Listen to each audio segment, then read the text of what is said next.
Hey guys, how's it going? My name's the Breph and welcome to another challenge video.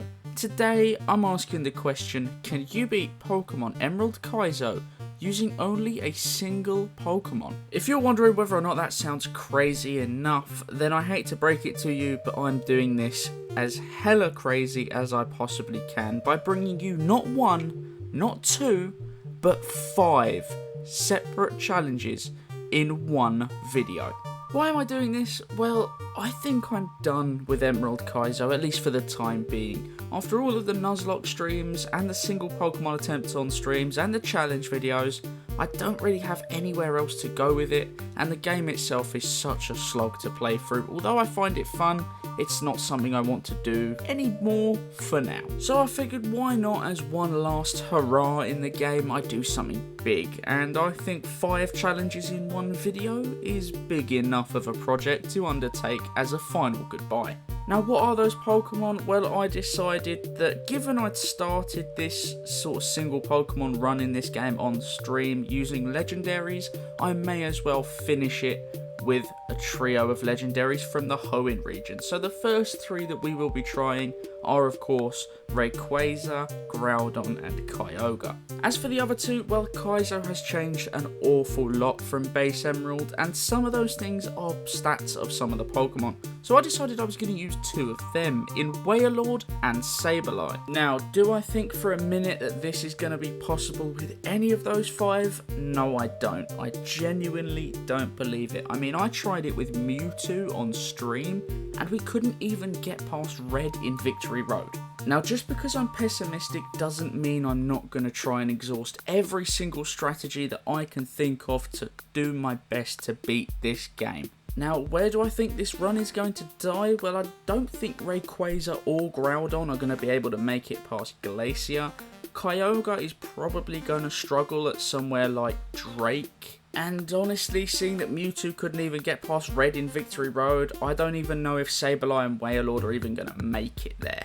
I'm going to be using the Rayquaza footage as my base, so things like the Red fights and rival fights, you're only going to see the Rayquaza portion, but all gym leaders and Elite Four, if we get there, are going to be shown all 5 times. So seeing as I've got pretty much 5 times the content to show you, I reckon we're in for a long one. So strap in, virgins, we're going for a ride. But only after we talk about the rules. And they are so straightforward that I really shouldn't even need to mention them at this point. But hey, for continuity's sake, I will. I'm only allowed to use each individual Pokemon in battle apart from double battles. Other than that, no items are allowed in battle anyway, but held items are going to be fine, and TM usage is going to be allowed as and when I want to use it, because I don't think we're going to be able to beat this game without them. But hey, without further ado, let's crack on. The game begins 5 times over and we choose the male character each time, giving ourselves the witty and inventive name of Breph. We then do all of the business and head off to collect our starters. First, Rayquaza, Bruce Banner's schlong, so I nickname it Hulk Smash. Groudon next, and I nickname it Erwin, because just like Steve-O, I reckon the water is probably going to be the death of us here. What? Too soon? Kyogre's up next, and it's a big, massive whale of a creature that's really old and nobody's touched it in a very long time. So of course it has to be nicknamed Your Mum. And because I haven't pissed off everyone's mum, only your mum so far, when it comes to naming Wailord for very similar reasons about being a giant fat whale, I nickname it my mum, because now I've pissed everyone off. And because I'm already throwing around inappropriate jokes, when it comes to naming Sableye, I look at the weird creepy goblin creature and it triggers a memory of your sister, so I nickname it Cock Goblin because that's what she did last night. Oh, I need a life, please send help. But in the absence of any, I push forward with the game, and the first major encounter to talk about is Red on the bridge to Rustborough. Now this is the early game, and I don't think it's any exaggeration to say that 3 legendaries and 2 buffed Pokemon have no issues whatsoever in competing with his first form team.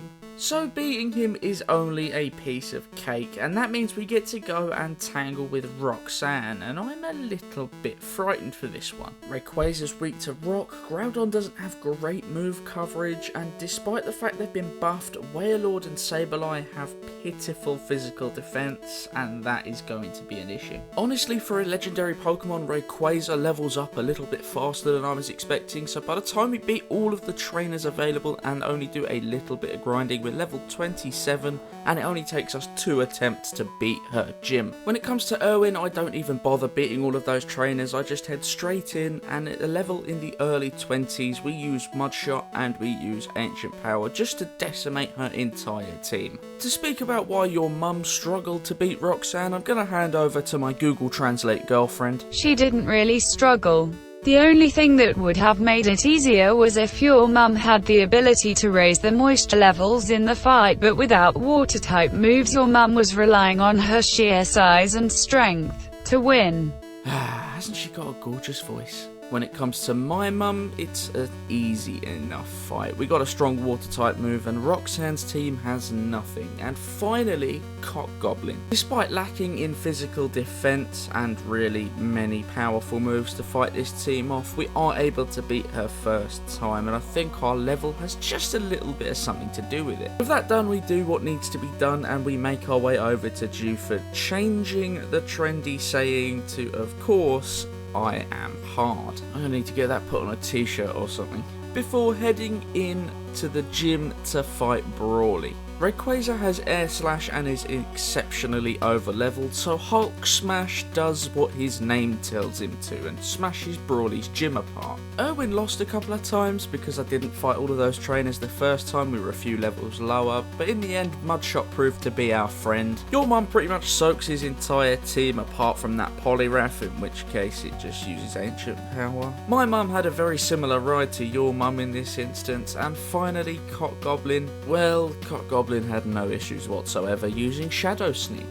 Next we jump into the cavern and get ourselves a wild Sneasel encounter that we catch to give ourselves the Quick Claw. We then find Steven, deliver a letter and make our way to Slateport. I'm actually going to skip over an awful lot of the fights and the filler content that usually goes into these challenge videos because we're talking about each gym leader 5 times over, so I'm going to skip ahead to Moorville, and if this happens during this challenge video, this run, then you can just assume that the rival and things like that, they don't really have any sort of threat to pose to us. And yes, that applies to Wally as well, because his level 70 Ralts is a pain until you fight it. Anyway, but when it comes to Watson, Rayquaza was very close to the mark at the first attempt, but we do manage to succeed through luck with paralysis and use of extreme speed. Irwin has a major advantage here in that it has a ground type move and is the ground typing, so is super effective against and also immune to electric.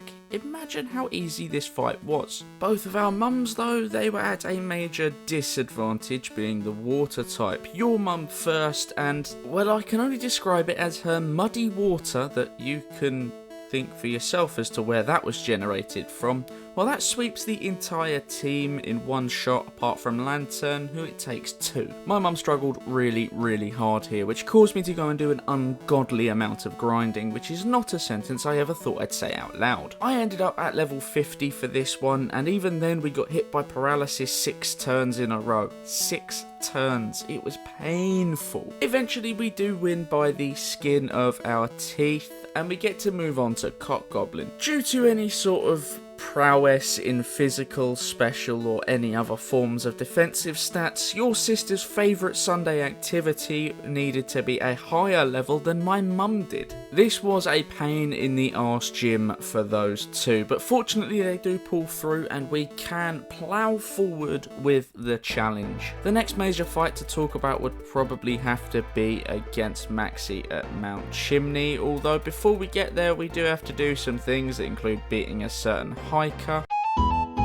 and watching a useless cutscene. I'm not going to mention all 5 fights for this one because some Pokemon fared better than others, but the major ones to note are, well, none of them. They all fared pretty easily against this fight, so enjoy the footage of Rayquaza and the knowledge that all 5 of our Pokemon beat this fight first time. And to be honest, they all did the same for Flannery as well, so I'm not going to bother showing you all 5 bits of footage for that fight because everyone beat it first time as well.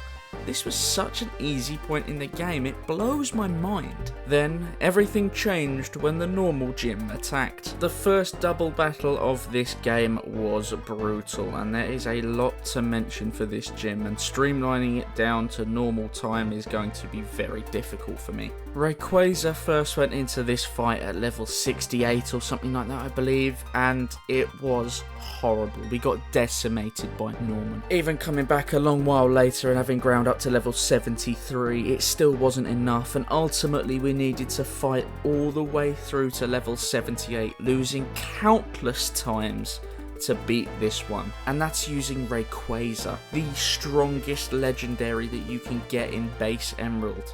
Oh, this is bad. Erwin fared just as badly, going up to level 74 to beat this fight, and that was also getting lucky with a rock slide flinch on Tauros while also taking out Swellow. Honestly, when using Your Mum, we found ourselves in positions where we'd get ancient power boosts at lower levels, but it still just didn't turn out to be enough. They didn't come frequently enough, and I thought grinding up levels was something I was going to have to do anyway.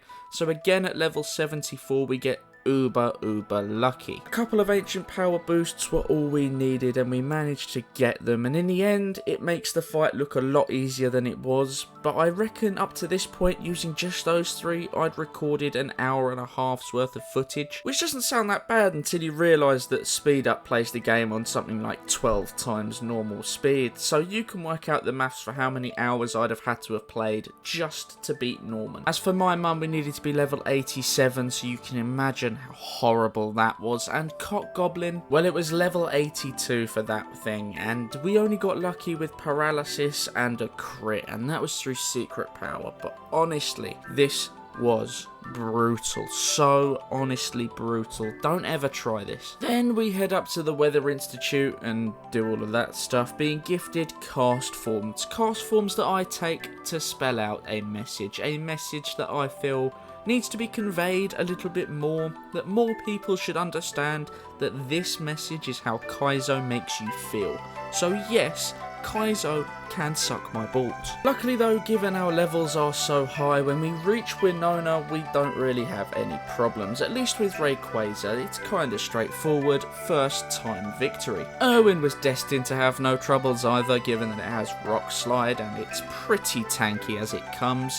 So that was a nice easy victory. Your Mum had no issues either, it was just a case of isolating Articuno and then wiping it out with Ancient Power. To be honest, the legendaries didn't fare very poorly here against her team of legendaries. But my mum, Wailord, well, that is where things got bad. We had to go all the way up to level 96, and in the process I learnt that whatever move I used on Sneasel didn't matter. If it made contact, it made contact, but the surf that we used was going to one-shot anyway, so ignore that. Everything else, though, was a pain. I was initially relying on Quick Claw activation, but that just never seemed to come, and ultimately we had one lucky run where I don't even know what happened, but we managed to get ourselves up to the mid to late 90s for the 6th gym. This is how bad Wailord was faring at this point. Cock Goblin wasn't much better, at level 90 and only just hanging on. I think the strategy there was just to spam Shadow Ball and hope for the best, which for once worked in my favour. Brute Force for the win, baby!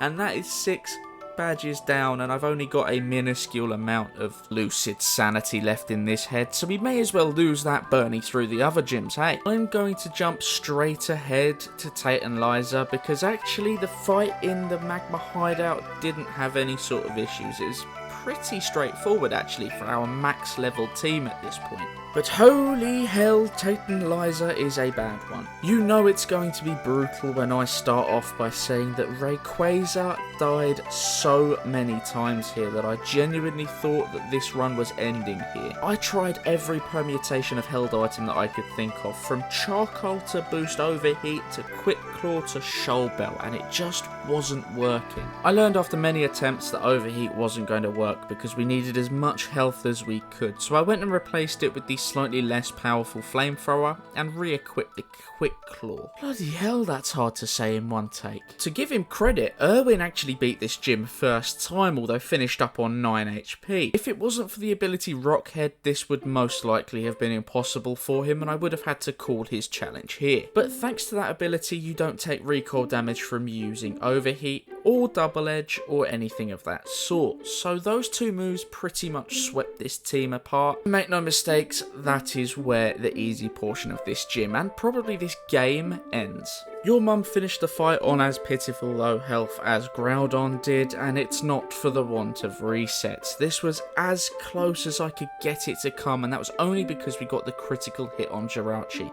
Without that, this would have been so much harder. I don't even think I could have done it without said critical hit. My mum also struggled hard. This was one of those fights again where I needed that critical hit on Archie at the end, although spamming Hyper Voice was my main tactic up until the point where I needed to use Bounce in order to save a little bit of HP. Either way, Wailord was able to beat this fight. Cock Goblin required the Shell Bell, and I think I may have mispronounced it earlier on in this video. I might have been wrong, I don't know.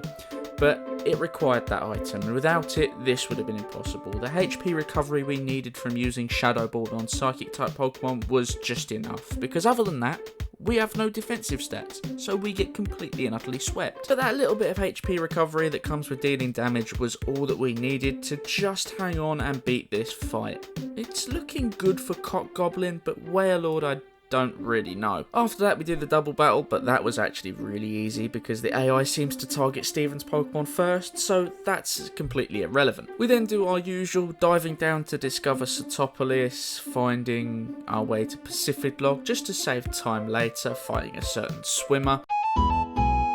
And then we have to go into the seafloor cavern, and ladies and gentlemen, this is crunch time. Rayquaza had no problems in the fight against Archie. Hulk smashed all the way through his entire team using Earthquake and the like. That was kinda straightforward. It was Erwin that had me worried. And sure, we did lose a couple of times, but that's to be expected. Actually, it was no real difference between that and the Rayquaza fight. We just spam Earthquake, and, you know, when we can't, we don't. But really, that does the business, and Erwin pulls through a part of the game that, for a point, I didn't think he'd be able to. To be brutally honest, your mum was a carbon clone of the last one, apart from the fact that it had no weaknesses, being a water type itself. Spamming Earthquake was pretty much all we needed to do to beat this fight, and it was really comfortable. But ladies and gentlemen, 5 Pokemon walked into the seafloor cavern, and only 3 are going to be leaving, because it was impossible for my mum and Cock Goblin to beat this fight. I tried everything: held items, move sets, PK Hex. I cheated at one point to see if this was possible. I gave them EVs, maxed out their IVs. It just wasn't happening. And actually it turns out that when you change the EVs and the IVs of a Pokemon that's been altered in Kaizo, it gives them the stats of their regular Emerald form. So we ended up with a Wailord that had so much more speed, but we lost out on other areas, and it didn't matter what permutation I tried for those two, they didn't have enough in the tank to be able to beat this fight. There is no workaround. Wailord and Sableye both have to bow out here, but I think they can do so gracefully because they got further than I think they had any right to, and honestly, I could have given up at Norman with those two. I could have given up at so many points after Norman, but we ploughed through and we finally hit their brick wall. But the game has to continue because we've still got 3 Pokemon left in it, and granted they are legendaries, but they are still single Pokemon being used in Kaizo. So with that, I head to Satopolis into the Cave of Origin to meet Wallace, up to Sky Pillar to awaken Rayquaza using Rayquaza, get your head around that one, and then back to challenge the 8th gym. Of course, this is a 2-parter, and it's a 2-parter that really worried me actually. We start as ever with Wallace. This was a brutal fight, and I knew I'd outspeed because I'm using a Rayquaza and it didn't really matter to me, so I opted for the Shell Bell. And let me tell you, even with that, this was still a horrible fight to do. It turned out that we needed luck. That was all we needed: luck. We needed crit, we needed flinch, and we needed miss lucks. And in the end, we got that and were able to beat Wallace using a Rayquaza, and that meant we only had to beat Juan using Rayquaza to get to the Elite Four. Erwin had me terrified. Because of how hard it was to beat Archie, I was terrified that we weren't going to be able to beat Wallace. In the end though, I decided, after testing an awful lot of the permutations of held items, to run Quick Claw and hope for the best. This took a long time with a lot of resets, but ultimately we were able to get through, and we got really lucky with Milotic missing one of its moves, which meant that we could just go and double-edge Ludicolo away, and we've beaten Wallace. And is it any surprise to anyone that by running that same Quick Claw method on Kyogre that we can beat Wallace's team using it? No. With Perma Rain and Surf being stab on Kyogre with that high as anything special attack, I don't think it counts as a challenge this time. Onto Juan, and Rayquaza struggled hard here. In the end, I needed the Quick Claw as well as our Ungodly Speed, and I don't understand why, but it was tough. Pretty much, if not all of his team have Ice Beam or Draco Meteor, and they're just super effective moves against Rayquaza, and it was not an easy ride. However, Earthquake turned out to be a beneficial move alongside being able to tank one Ice Beam and using Air Slash on Ludicolo. But we did it. We managed to beat all 8 badges, and it's on to Victory Road for Rayquaza. And actually, just to save everyone's time, I'm gonna come out and say it. It's also on to Victory Road for Erwin, unbelievably. Earthquake again. And for Kyogre, your mum is making her way to the Victory Road and Elite Four portion of the game. They weren't particularly easy battles, and they did come at a cost of my sanity and many resets, but they were possible, and somehow Erwin was able to get past the water this time. Anyway, Elite Four. Let's kick it off by talking about Sydney. For Hulk Smash, this guy was just easy. Yeah, sure, we lost once, but that was only due to a critical hit.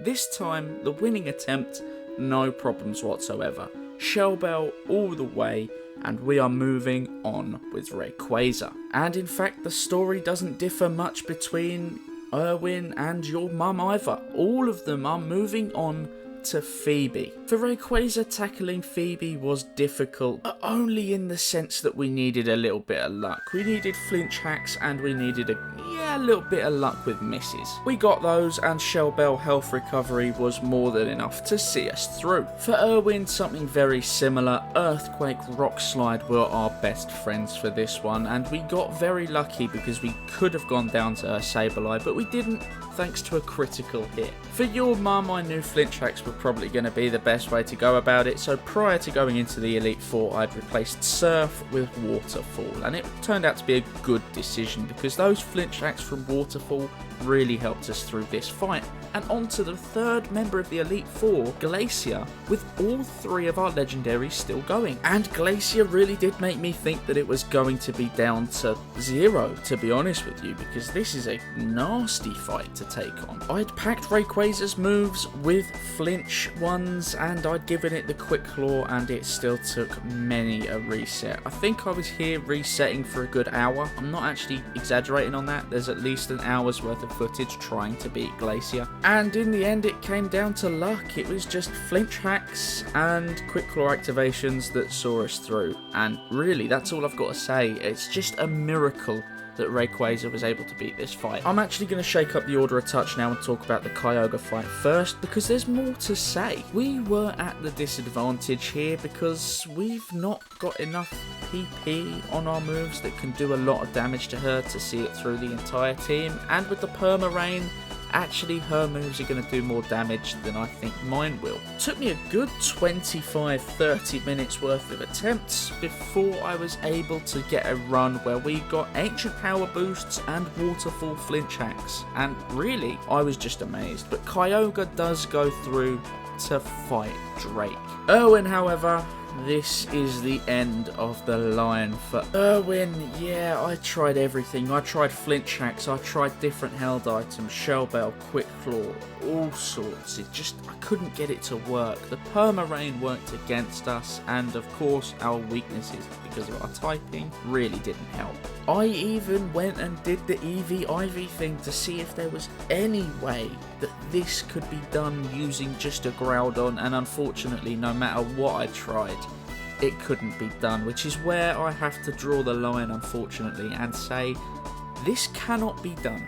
Groudon cannot get past Glacier, and I was half right. It was frozen water that turned out to be the death of us this time, but I think we should give a round of applause to Erwin. Metaphorical, don't go clapping at your computer screens unless you want to look weird, but I'm impressed. I think Erwin did a good job, a great job to get through some of the hurdles it had at certain points in the game. I mean, Archie and both water-type gyms.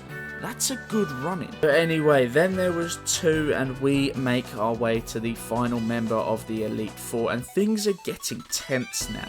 Drake just turned out to be one of the most brutal fights in the game, and it had to be Quick Claw usage, otherwise we had absolutely no chance, although we only needed 2 or 3 activations across the whole fight to be able to beat him. This was a horrible fight that caused me several resets over the course of maybe 45 minutes. It was a long one, for sure. We needed Quick Claw activations and we needed flinch hacks, but when you combine the 2 and you're using something like Rayquaza, it isn't difficult, it's just a case of waiting for the stars to align to get that luck.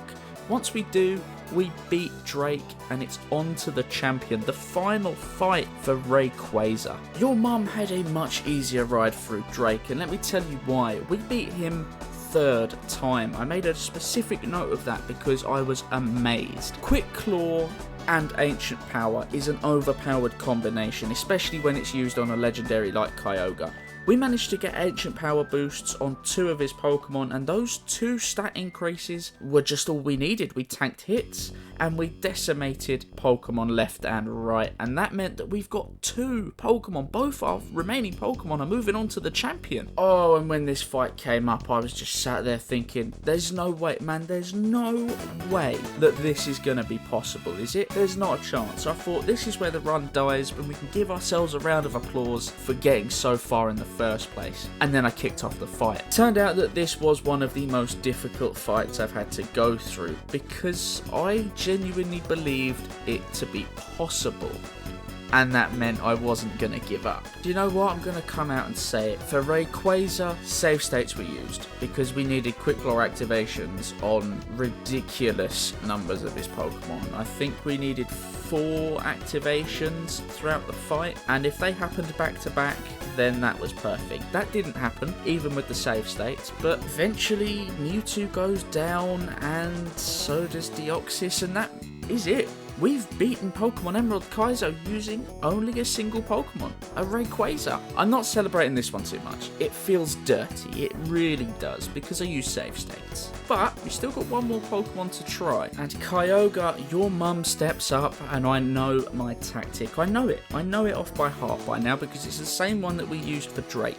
Quick Claw, Ancient Power boosts, flinch hacks with Waterfall. Can I put it off against the champion was the question, and it took many resets and no save states were used. The main issues were that if we didn't get quick activations of the Ancient Power boost, then we were behind, way far behind, and it was probably impossible because we died several times to Starmie alone. And then it happened. Back-to-back Ancient Power boosts, with the second one being a crit, took down Starmie, and when Mewtwo came out and went down to a single waterfall, I knew it was all over. Deoxys and Aerodactyl both go down to a single waterfall each, and Kyogre has beaten Emerald Kaizo on its own. This one's worth celebrating. I am over the moon. Oh, at the start of this challenge, I asked a very complex question, actually. Can you beat Emerald Kaizo using only a single Pokemon? Now, granted they're a double battle, so technically the answer is no, but yes you can. Do I think a non-legendary can do it? No, I don't, because I've tried quite a few actually on streams and the like, and I've got nowhere whatsoever. But these two can, and all it takes is to sell your soul to the devil and give in to the hacks, the flinch hacks, the miss hacks, the every other hack under the sun. It doesn't matter, but yes, you can. Does it feel a little bit scummy to rely on Quick Claw, Ancient Power boosts, flinch hacks and the like? Yeah, it does. It's not a clean victory, but it has to go down as a victory nonetheless. I still can't believe it. I mean, yeah, wow. What you should do though for making it this far is slap a like on the video and maybe even subscribe. I'm not going to do any of your fancy stuff to go with that anymore, but it's looking unlikely that we're going to hit my 3k goal by the end of the year, and that is entirely my fault. But why don't we see just how many we can finish the year with? Brief little update at the end for anyone who cares to stay past this point. I will be doing a short video early in the new year just to explain what's going on and what will be going on with the channel for the next 12, 18, 24 months. Hopefully you'll watch that when that comes out, and that should give you a clearer understanding as to my absence and any future absences. But until then, I've got 2 more projects in the pipeline that I'm going to try and push out to you across this Christmas period. Hopefully I'll see you all for those, but for the moment, thank you all again so much for watching, and I look forward to seeing all of you, and hopefully some more, in the next one.